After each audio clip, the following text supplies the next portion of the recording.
見てください。あいつ言ってんじゃねえぞ。私の命なんて勝手に。このままとは。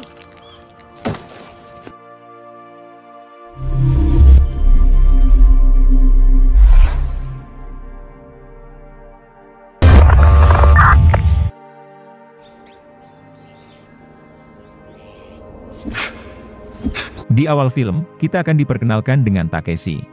Ia adalah seorang ahli samurai yang menggeluti bidang keaktoran, khususnya dalam pertunjukan teater. Kecintaan Takeshi pada seni bela diri samurai memang sudah ia tekuni sejak masih kecil. Bahkan, dulunya Takeshi pernah bekerja di bawah produksi film Hollywood. Namun sebuah insiden terjadi, di mana Takeshi tak sengaja menusuk lawan mainnya, hingga tewas di tempat. Untungnya Takeshi tidak dipenjara, karena kejadian itu murni sebuah kecelakaan. Namun Takeshi harus kehilangan pekerjaannya di Hollywood, dan terpaksa kembali ke Jepang. Sementara di negaranya sendiri, seni bela diri samurai, perlahan sudah mulai terlupakan, dan dianggap sebagai budaya kuno. Hanya segelintir orang yang masih mempertahankan budaya ini, salah satunya adalah grup teater tempat Takeshi bernaung.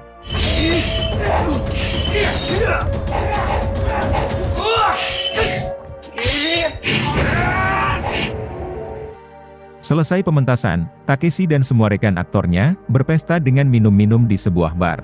Pesta ini sengaja diadakan sebagai salam perpisahan bagi seorang rekan mereka yang akan pensiun. Di sana juga ada sekelompok gangster, dan kita akan diperkenalkan dengan salah satu anggota mereka yang diketahui bernama Renjo. Tampak Renjo sedang mengukur seberapa Jepangkah dirinya menggunakan sebuah alat tes genetik. Setelah diukur, alat itu hanya menunjukkan 51%. Yang artinya, Renjo tidak memiliki darah murni keturunan Jepang, melainkan telah tercampur dengan darah ras dari negeri lain.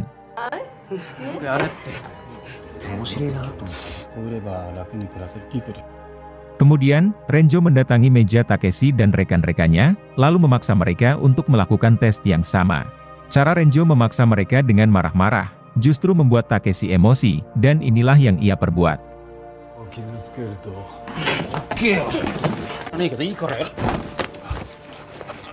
Renjo yang tak terima dikasari, berniat ingin melawan balik.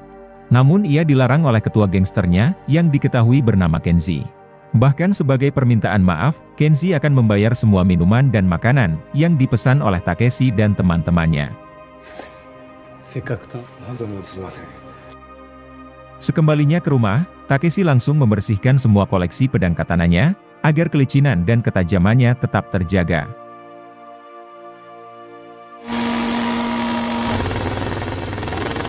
Di keesokan harinya, diperlihatkan seorang kakek, yang hanya tinggal berdua dengan cucu perempuannya, yang diketahui bernama Ayumi. Diberitahu kalau si ketua gangster yaitu Kenji, memaksa kakek Ayumi untuk menjual rumahnya. Akan tetapi, kakek Ayumi bersikeras, tidak akan menjual rumah peninggalan leluhurnya tersebut, apapun yang akan terjadi.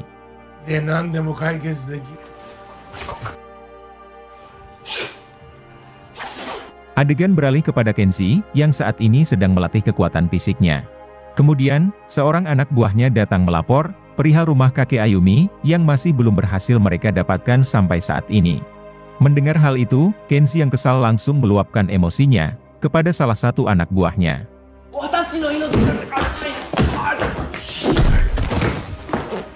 Diketahui kalau semua rumah di kawasan itu, telah berhasil dibeli paksa oleh Kenji, kecuali rumah si kakek Ayumi. Di mana Kenji telah bekerja sama dengan seorang pejabat lokal, untuk menyulap kawasan itu, menjadi tempat hiburan haram kelas atas, termasuk pemandian air panas. Akan tetapi, proyek ambisius mereka tersebut, sampai saat ini masih terkendala, karena kakek Ayumi menolak menjual rumahnya, meski sudah ditawari dengan harga yang tinggi. Karena dengan cara baik masih belum berhasil, Kenji lantas memaksa anak buahnya, untuk mendapatkan rumah si kakek, dengan memakai cara kekerasan. Lalu di tempat lain, terlihat si pejabat rekan Kenji, sedang melakukan kampanye di depan warga setempat. Di mana si pejabat korup ini, kembali mencalonkan diri menjadi wali kota, untuk periode berikutnya.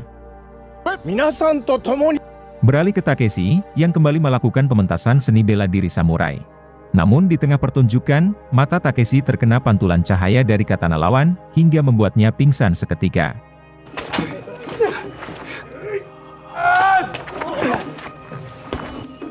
Di mana hal itu membuat Takeshi kembali teringat akan insiden yang dulu terjadi di Hollywood.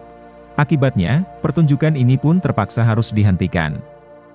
Setelah keadaannya sudah membaik, Takeshi pun langsung ditegur oleh manajernya. Karena ternyata, ini bukanlah pertama kalinya Takeshi pingsan di tengah pertunjukan, hingga membuat grup teater mengalami kerugian. Si manajer meminta Takeshi untuk memulihkan trauma masa lalunya, jika ia masih ingin tetap bekerja di grup teater tersebut. Takeshi yang tak ingin menjadi pengangguran, meminta si manajer memberinya kesempatan 1 kali lagi, karena ia berjanji, hal ini tidak akan pernah terjadi lagi.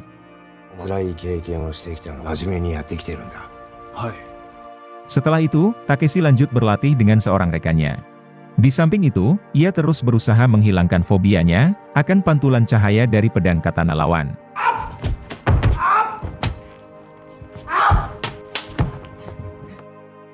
Beralih ke Ayumi, yang sedang bersih-bersih di warung makan tempat ia bekerja. Lalu muncullah Renjo, yang langsung mengasari Ayumi. Renjo mengancam akan terus mengganggu Ayumi, jika si kakek bersikukuh menolak menjual rumahnya. Kebetulan Takeshi singgah di sana, dan langsung menolong Ayumi. Akan tetapi, Takeshi menolak untuk meladeni Renjo lebih jauh, karena ia tidak ingin terlibat masalah dengan anggota gangster. Yang penting, Ayumi sudah berhasil ia selamatkan. Di hari berikutnya, Renjo sengaja membuang sampah di halaman rumah kakek Ayumi, bertujuan agar si kakek tidak betah tinggal di sana.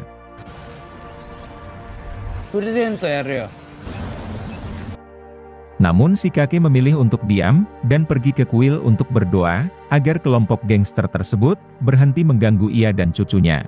Kebetulan Takeshi sedang berlatih di kuil tersebut. Si kakek yang melihatnya tampak kagum, karena masih ada anak muda di zaman ini, yang mau menekuni seni samurai, dan hal itu, mengingatkan si kakek pada masa mudanya dulu. Di malam harinya, Takeshi singgah di warung makan, tempat Ayumi bekerja.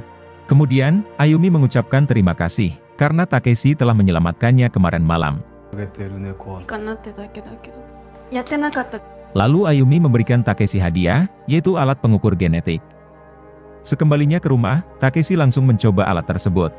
Dan hasilnya menunjukkan 100% bahwa Takeshi murni keturunan Jepang asli. Tidak heran kenapa Takeshi begitu mencintai budaya Jepang, terutama seni bela diri samurai.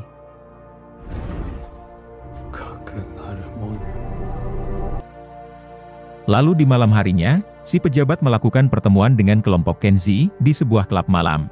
Si pejabat kesal karena sampai saat ini, Kenji masih belum berhasil membeli rumah kakek Ayumi. Ayumi yang kebetulan ada di sana, kemudian dipanggil oleh si pejabat. Ia merayu Ayumi untuk mau membujuk si kakek, agar menjual rumah dan tanahnya. Dan sebagai imbalannya, si pejabat berjanji, akan memenuhi apapun keinginan Ayumi. Menanggapi itu, Ayumi hanya mengiyakan permintaan si pejabat. Padahal sebenarnya, Ayumi juga enggan menjual rumah si kakek, yang kelak akan diwariskan kepadanya.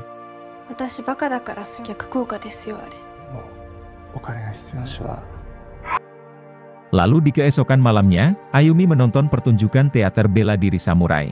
Di mana Ayumi, sudah mulai jatuh cinta dengan si pemeran utamanya, yang tak lain adalah Takeshi.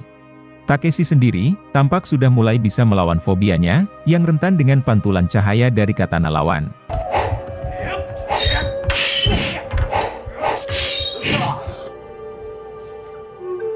Namun ketika hal itu terjadi, bukan insiden di Hollywood lagi yang menghantuinya, tetapi masa kecil saat ia menjadi korban kebuli.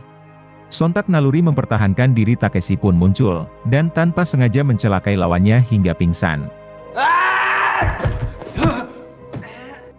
Akibat dari itu, Takeshi kembali ditegur oleh si manajer. Untungnya ia tak sampai dipecat.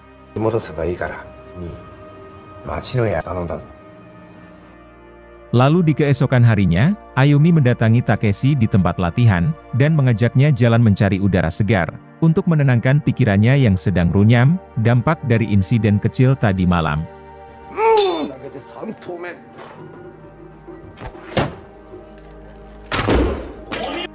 Seharian penuh menghabiskan waktu, membuat hubungan keduanya semakin dekat. Ayumi juga tidak lupa untuk menyemangati Takeshi, agar pertunjukannya esok hari berjalan lancar. Mendapat perhatian dari seorang gadis cantik seperti Ayumi tentu membuat Takeshi sangat senang. Karena selama ini Takeshi selalu merasa tidak ada seorang pun yang peduli dengannya. Di keesokan harinya, Ayumi dan Shikake membersihkan sampah di halaman rumah yang hampir setiap hari dibuang oleh kelompok Kenji.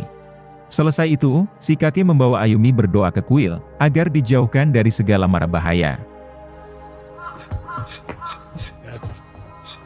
Kebetulan, mereka melihat Takeshi yang sedang berlatih di sana.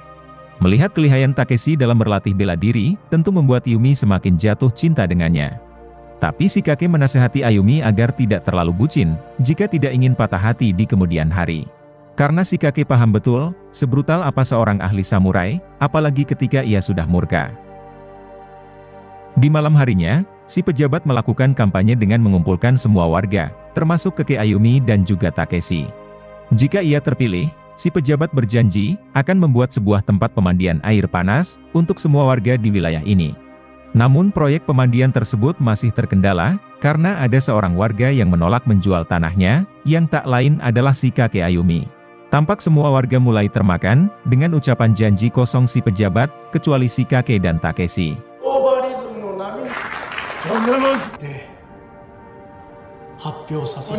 Selesai kampanye, si kakek langsung mengajak Takeshi berbincang, mengenai rencana busuk si pejabat. Si kakek mengatakan, kalau si pejabat bekerja sama dengan kelompok gangster Kenji, untuk meneror seluruh warga.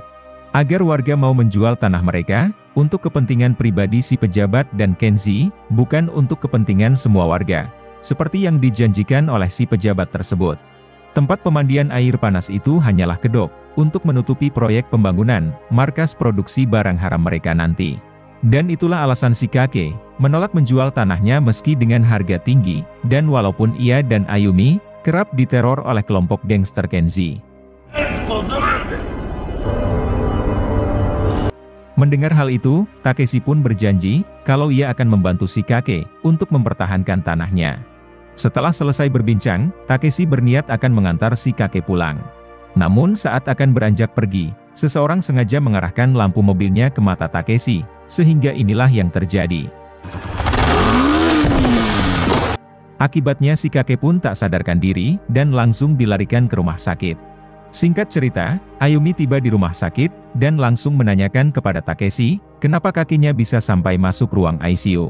Takeshi yang tidak ingin Ayumi membencinya, ia pun terpaksa berbohong dengan mengatakan, kalau si kakek tiba-tiba pingsan, setelah memakan jamuan yang disediakan oleh si pejabat.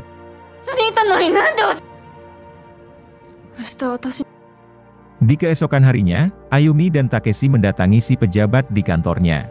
Di sini Ayumi menuding si pejabat, dengan sengaja meracuni si kakek, untuk mendapatkan tanah miliknya. Namun si pejabat membantah, dan malah secara halus menghina Ayumi, sebagai perempuan murahan, yang hanyalah pelayan klub malam. Mendengar gadis yang ia cintai dihina, tentu Takeshi marah, hingga inilah yang ia perbuat.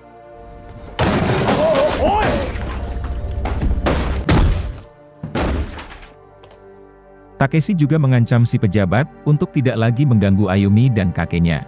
Semua ini Takeshi lakukan, untuk menutupi kesalahannya, karena tidak sengaja mencelakai si kakek, akibat fobianya terhadap cahaya yang mengenai matanya.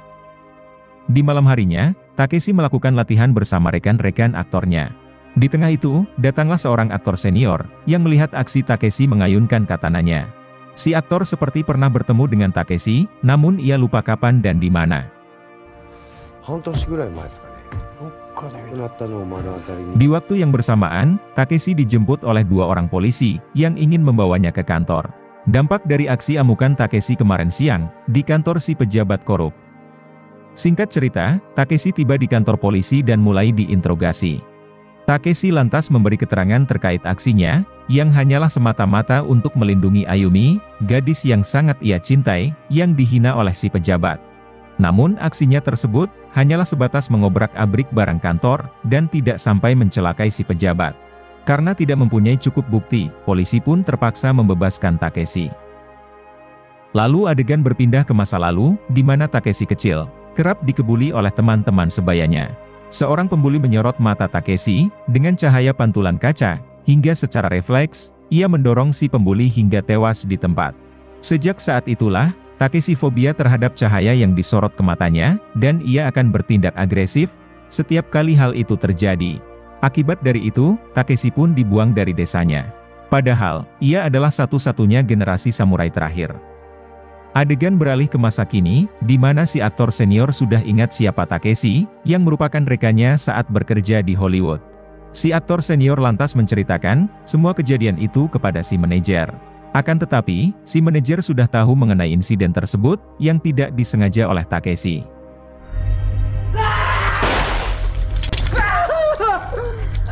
Namun si aktor senior justru beranggapan sebaliknya, ia sangat yakin, kalau Takeshi sengaja membunuh lawannya tersebut. Karena kebetulan, ia menyaksikan kejadian tersebut, di mana Takeshi tampak tersenyum puas, ketika melihat sang lawan mati di tangannya. Tidak ada sedikit pun rasa menyesal atau bersalah, yang terpancar dari raut wajah Takeshi kala itu. Si aktor senior lantas menasehati si manajer, dan semua aktor junior yang ada di sana, agar sebaiknya berhati-hati dengan Takeshi. Karena Takeshi adalah pendekar samurai sesungguhnya, sedangkan semua aktor di sini, hanyalah pemeran samurai biasa. Lalu di malam harinya, si manajer mendatangi Takeshi, bermaksud untuk memecatnya. Si manajer berdalih, karena Takeshi sudah mencari masalah dengan si pejabat. Padahal sebenarnya, si manajer sudah termakan ucapan si aktor senior, yang menuding Takeshi sebagai samurai brutal. Takeshi mencoba membela diri agar tidak dipecat, namun upayanya itu sia-sia, karena keputusan si manajer sudah bulat, untuk tetap memecatnya.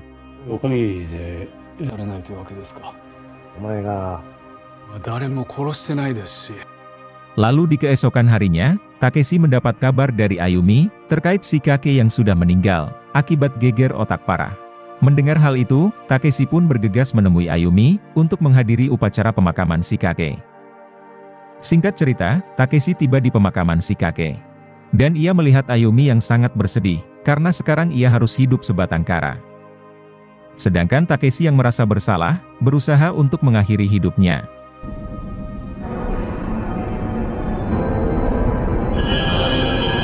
Namun ingatan akan kelompok gangster Kenshi, membuat Takeshi harus mengurungkan niatnya, dan bertekad untuk melindungi Ayumi. Di keesokan harinya, Kenshi dan Renjo mendatangi Ayumi, dan memaksanya untuk menjual rumah peninggalan si kakek. Namun Ayumi bersikeras menolak, sehingga membuat Renjo emosi, dan berusaha mencelakainya. Ayumi berusaha melakukan perlawanan, hingga tanpa sengaja membuat Renjo tewas. Setelah itu, Ayumi berusaha melarikan diri ke tempat Takeshi. Sesampainya di sana, Ayumi langsung menceritakan semuanya kepada Takeshi. Setelah mengetahui kejadian sebenarnya, Takeshi pun berjanji akan melindungi Ayumi, apapun yang terjadi. Lalu tak lama kemudian, Kenshi dan anak buahnya tiba. Salah satu anak buah Kenshi mendesak Takeshi, untuk segera menyerahkan Ayumi jika ia tidak ingin celaka. Tentu saja Takeshi menolak permintaan tersebut, karena ia sudah berjanji akan melindungi Ayumi. Menanggapi penolakan tersebut, Kenshi langsung menembak Takeshi, hingga membuatnya tersungkur. Kemudian, Kenshi dan anak buahnya membawa Ayumi, dan meninggalkan Takeshi, yang mereka kira sudah tewas. Namun tak lama setelah mereka semua pergi, Takeshi pun bangkit. Karena ternyata, tembakan tersebut hanya mengenai shuriken samurai, yang ia simpan di kantongnya. Setelah itu, Takeshi kembali ke rumah untuk mengambil senjata, dan segera mengarah ke markas Kenshi. Sesampainya di sana, Takeshi langsung menghancurkan alat proyek si pejabat. Kemudian, Takeshi membantai satu persatu anggota gangster tersebut.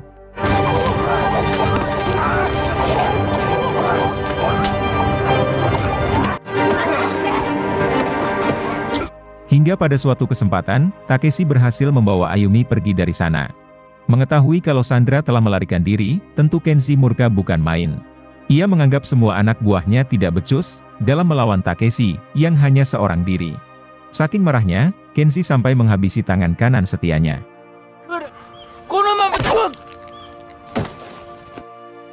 Beralih ke Takeshi, yang kini sudah berada di rumahnya bersama Ayumi. Ia menyuruh Ayumi bersembunyi, karena ia yakin, sebentar lagi kelompok Kenshi akan datang ke sana.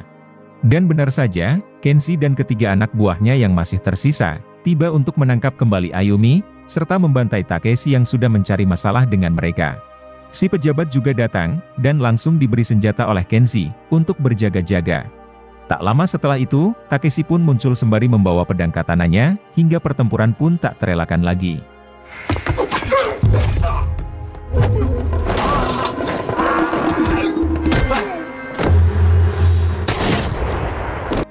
Alhasil, 3 orang anak buah Kenshi yang masih tersisa, tewas ia bantai dengan cara yang brutal.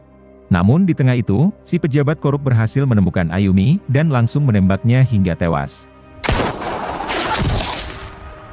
Menyaksikan gadis yang ia cintai tewas, tentu Takeshi sangat murka, hingga si pejabat korup pun menemui ajalnya.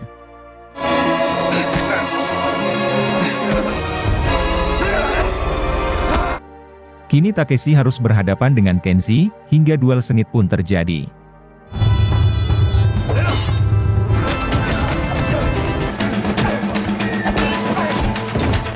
Meski sempat tumbang berkali-kali akibat kelelahan, namun pada akhirnya, Takeshi tetap dapat menghabisi si ketua gangster tersebut.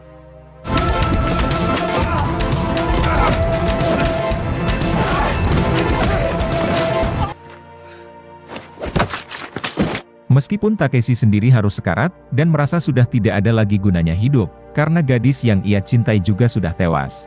Tak lama Takeshi pun tewas karena kehabisan darah, dan film pun selesai.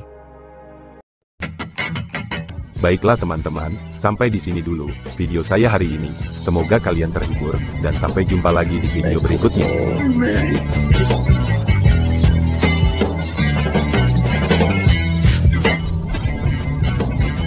Thanks for the